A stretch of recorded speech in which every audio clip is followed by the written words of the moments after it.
અંદાજો નહોતો કે એક તીરે બે શિકાર થઈ જશે. તમે મારા પૈસાનું ટેન્શન તો હળવું કરી દીધું,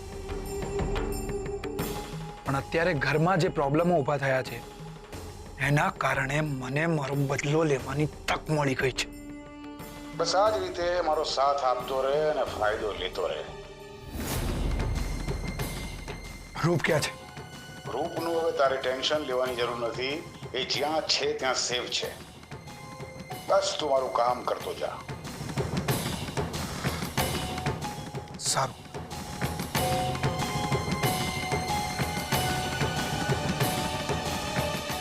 ઇન્સ્પેક્ટર આપણા જ ઘરમાં આવીને આપણને બહાર બેસાડી રાખ્યા છે. હું એટલે જ કહેતી હતી મીરા કે ઇન્દુની આપણા ઘરમાં શું જરૂર છે. અરે એ તો જેટલી દૂર રહે ને એટલું જ સારું. તે જોયું નહીં એના કારણે આપણે કેવું કેવું ભોગવવું પડે છે. મોન્ટીભાઈની બોડી રૂમમાં છે. ઇન્સ્પેક્ટરે જોઈ જશે તો? નહીં મળે. નહીં મળે?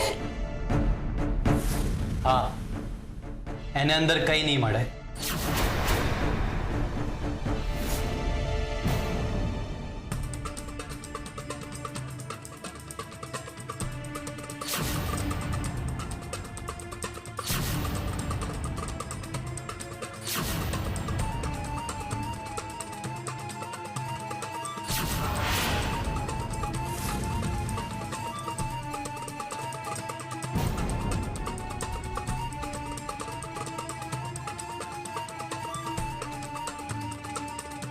તમારા ભાઈએ ફરિયાદ કરી છે કે મોટી બાએ તમારો જીવ લેવાનો પ્રયત્ન કર્યો.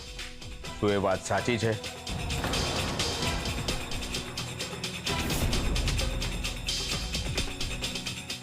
સર, તમે જોઈ શકો છો કે કોમામાં છે, તો પછી જવાબ કેવી રીતે આપી શકે? ખબરદાર જો પોલીસના કામમાં દખલગીરી કરી છે તો. મને મારું કામ આવડે છે. મને મારું કામ કરવા દો. બોલો, આ મોટી બાએ તમને મારવાનો પ્રયત્ન કર્યો?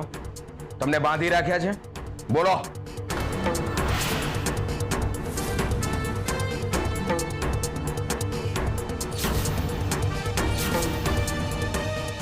મને એમ થાય છે કે આ ઇન્સ્પેક્ટર ગોહિલ અચાનક આવી કેમ ગયો અહીંયા?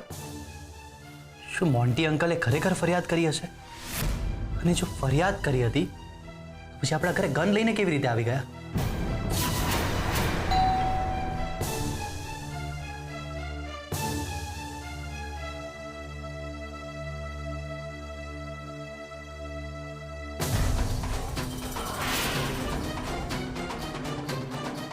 તમે? આ સર્ચ વોરંટ છે, સાહેબે મંગાવ્યો હતો.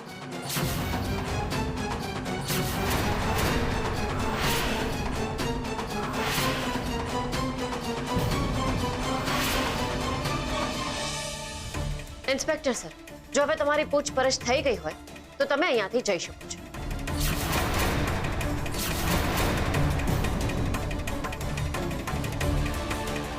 સાહેબ,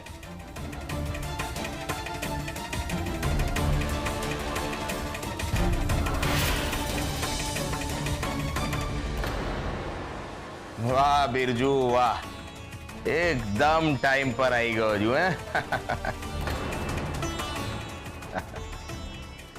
હવે હું જોઉં છું કે આખા ઘરમાં તપાસ કરતા મને કોણ રોકે છે. હા,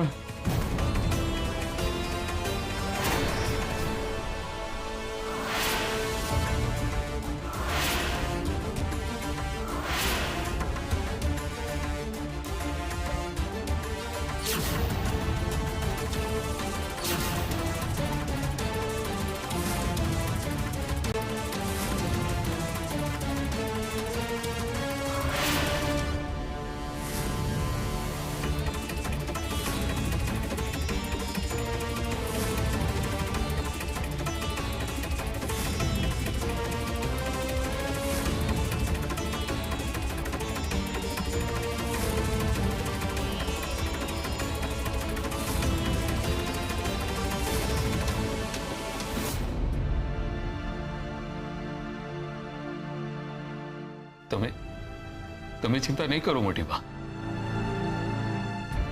મારા કારણે બધા મુશ્કેલીમાં મુકાઈ જશે પુખરાજ. કઈ નહીં થાય મોટી બા, કઈ નહીં થાય.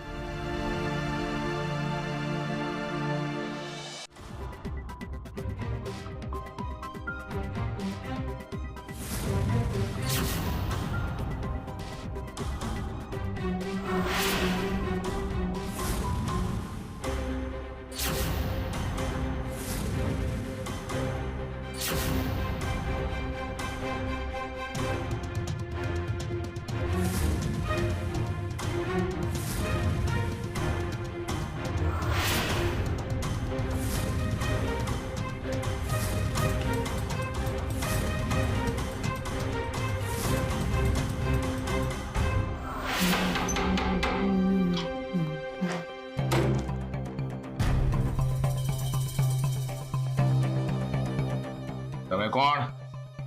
આયાન છે. એની જ વાઇફની મિસિંગ કમ્પ્લેન અમે લખાવી હતી, જેની શોધખોળ તમે હજુ કરી નથી. અને પછી આની મિસિંગ કમ્પ્લેન અમે ત્યાં લખવા માટે આવ્યા હતા. ઇન્સ્પેક્ટર સાહેબ, મારી પત્ની રૂપ વિશે કોઈ સમાચાર મળ્યા તમને? તમારી પત્નીની જેમ ઇન્દુબેનનો ભાઈ મોન્ટી મકવાણા પણ ગાયબ થઈ ગયો.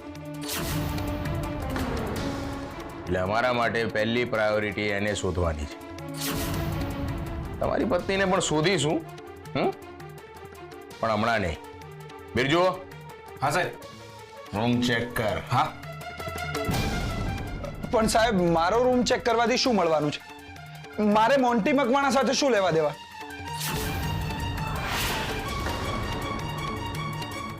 સાહેબ, આ રૂમ પણ ચેક કરી દીધો અને બીજા બધા રૂમ ચેક કરી દીધા છે. સાહેબ, કશું નથી. મારા હિસાબે આપણે નીકળવું જોઈએ અહીંયા.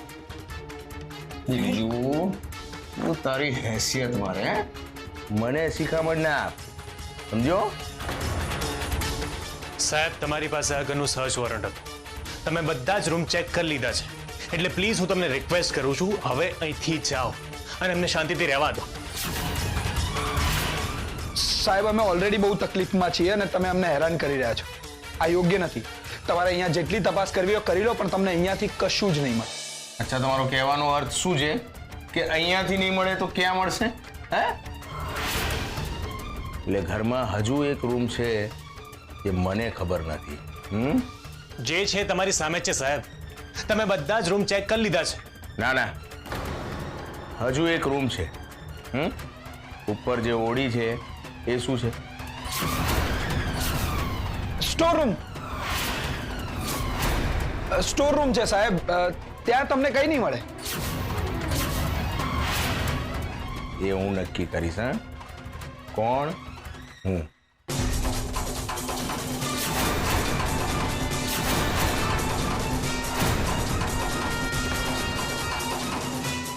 ચલો.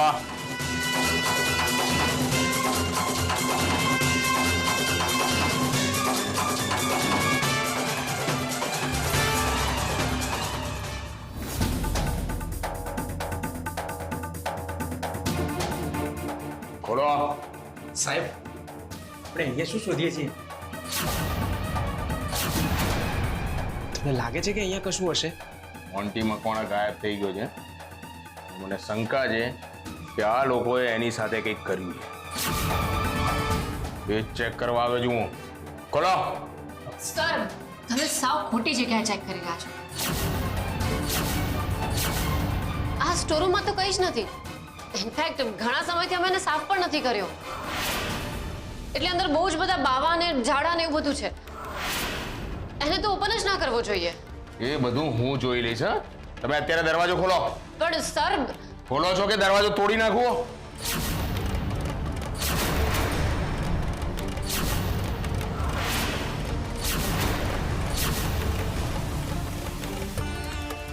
ખોલો.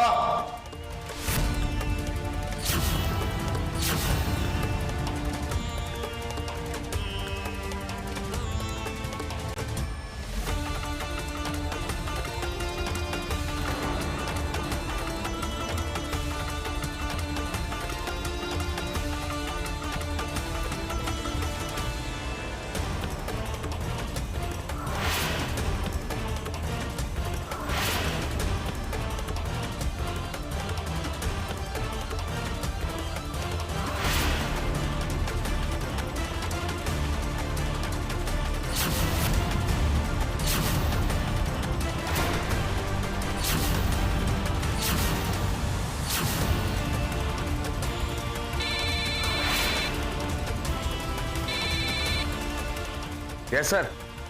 હા, એક જગ્યાએ તપાસ માટે આવ્યો હતો. બસ તપાસ પૂરી થઈ ગઈ છે. 2 જ મિનિટમાં નીકળું છું અહીંયા. જી સર.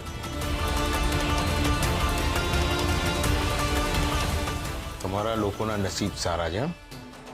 કે મારે અત્યારે અર્જન્ટ જવું પડે એમ છે. બાકી એમ નહીં સમજતા કે તમે લોકો બચી ગયા. હં?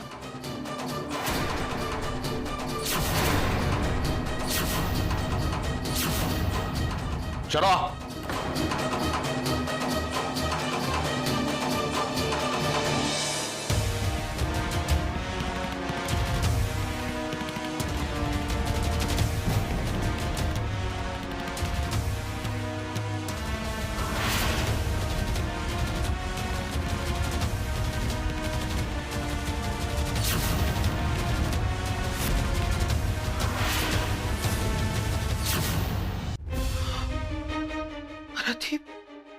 મારાથી બહુ મોટી ભૂલ થઈ ગઈ. મેં જાણી જોઈને ગોળી નથી મારી. ખબર નહીં કેવી રીતે. હું તો એની સજા ભોગવવા માટે પણ તૈયાર હતી, પણ ત્યાં સરગમના સામે મને રોકી લીધી. અચ્છા, એટલે તમારા સંસ્કારો ખાલી તમારી વાતોમાં છે, વ્યવહારમાં નહીં.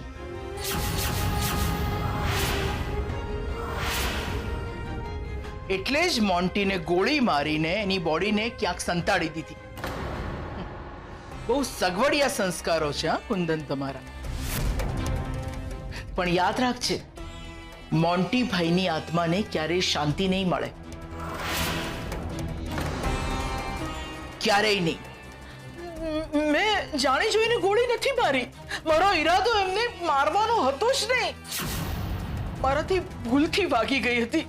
બંદૂક લઈને તો એ જ આવ્યા હતા, કારણ કે એવું માનતા હતા કે તે એમની બહેનનો જીવ લેવાનો પ્રયત્ન કર્યો છે. અરે મેં એમને બહુ વાર સમજાવ્યું છે કે મેં એમની બહેનનો જીવ લેવાનો પ્રયત્ન નથી કર્યો. એ જે હોય એ કુંદન, તે એમને કમોત આપી છે, અને કમોતે મરેલી આત્માને ક્યારેય શાંતિ નથી મળતી, અને એમની આત્માને પણ ક્યારેય શાંતિ નહીં મળે. ક્યારેય નહીં મળે.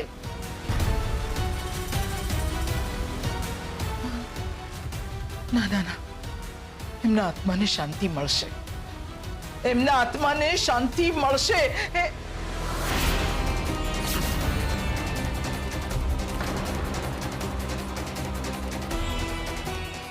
આત્માને શાંતિ મળશે.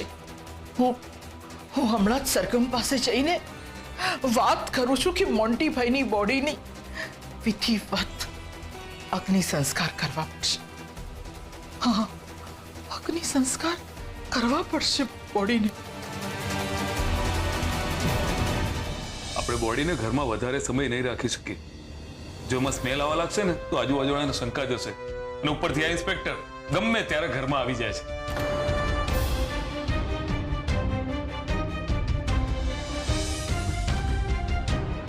મોન્ટી ભાઈના વિધિવત અગ્નિ સંસ્કાર કરવા પડશે.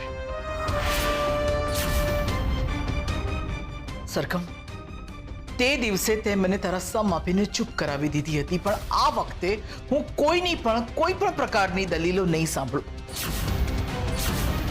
પણ આપણને અગ્નિ સંસ્કાર કરતા કોઈ જોઈ જશે તો? એ જે હોય પુખરાજ, પણ મોન્ટી ભાઈના અગ્નિ સંસ્કાર તો કરવા જ પડશે. ઠીક છે, તો પછી આનો એક જ રસ્તો છે. આપણે અંધારામાં મોન્ટી અંકલના અગ્નિ સંસ્કાર કરવા પડશે, જેથી આપણને કોઈ જ જોઈ ના શકે.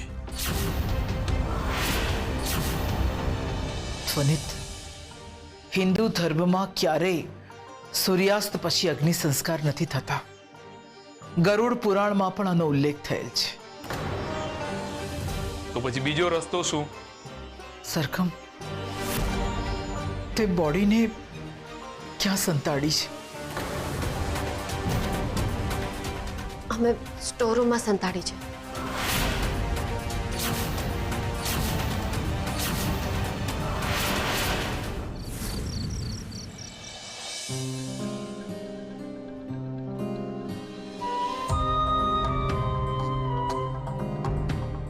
મને માફ કરી દેજો મોટી બા કે મેં તમને રૂમમાં પૂર્યા, પણ એ વખતે મારી પાસે બીજું કોઈ ઓપ્શન નહોતું. બાકી તમને પણ ખબર છે કે હું તમને રૂમમાં બંધ કરવાનું સપનામાં પણ ના વિચારી શકું. તું મારી પાસે માફી માંગી લઈશ ને હું તને માફ પણ કરી દઈશ. પણ મને કોણ માફ કરશે સરખમ? જેની હું ગુનેગાર છું એ તો હવે આ દુનિયામાં હયાત જ નથી માફી આપવા માટે. એ માત્ર એક અકસ્માત હતો.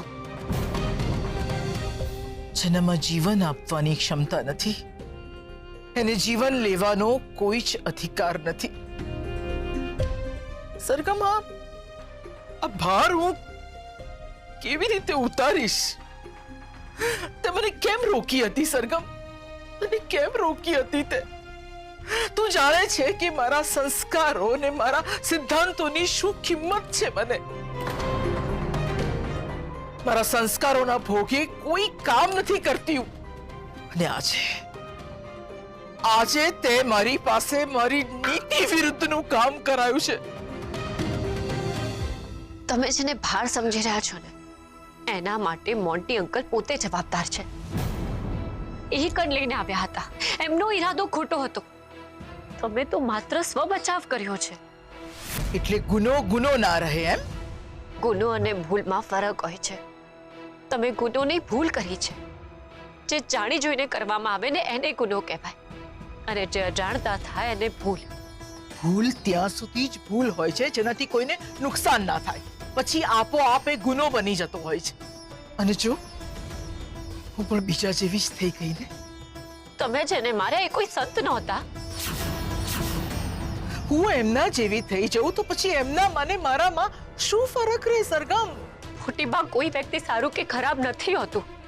બસ પરિસ્થિતિ પ્રમાણે વ્યક્તિ બદલાય છે.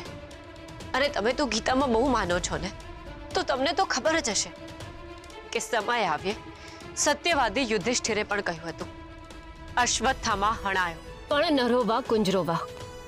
કારણ કે એ વખતે પરિસ્થિતિ એવી હતી. ભગવાન શ્રી કૃષ્ણએ પણ કહ્યું છે કે પરિવર્તન એ જ સંસારનો નિયમ છે. અને એમાં હણાયું કોણ? નિર્દોષ મદનયુજ ને, જેની આખા યુદ્ધમાં ક્યાંય ભૂલ નથી. એણે પણ એનો જીવ આપવો પડ્યો ને. મોન્ટી મકવાણાના મરી જવાથી શું ફેર પડશે? કેટલાય દારૂના અડ્ડા, જુગારના અડ્ડા બંધ થઈ જશે. કેટલાય યુવાનો બચી જશે. કેટલાય પરિવારો વિખેરાતા બચી જશે. કેટલાય લોકોના જીવ બચી જશે. અરે મોટીબા, તમે આ બધું સ્વીકારી લેશો તો શું થશે? આ કુંદન નિવાસ, આખો ઝવેરી પરિવાર ધરાશાયી થઈ જશે.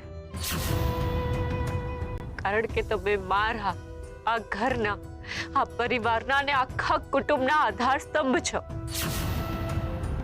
જો તમે જ જેલમાં જતા રહ્યા તો આધાર સ્તંભ વગરના આ ઘરનું શું મહત્વ? અને જે સંસ્કારો અને નિયમો ઘરને તૂટતા ના બચાવી શકે, એ સંસ્કારો અને નિયમોનો શું ફાયદો?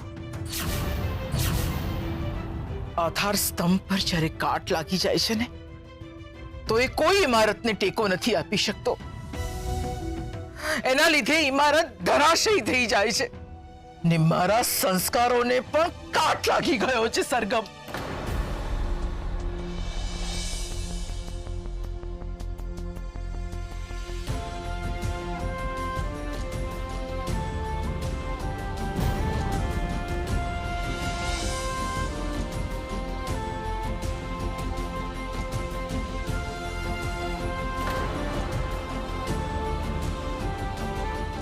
આ દિવસમાં બીજી વાર મારા અસ્તિત્વને ઢાંક્યું છે સરગમ.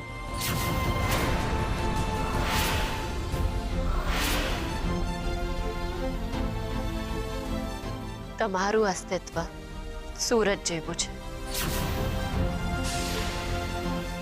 સૂરજને કોણ ઢાંકી શકે છે? મેં તો માત્ર તમારી અસુરક્ષાને ઢાંકવાનો પ્રયત્ન કર્યો છે. બાકી તમારા અસ્તિત્વને ઢાંકવાનું તો હું સપનામાં પણ ના વિચારી શકું. મને માફ કરી દેજો.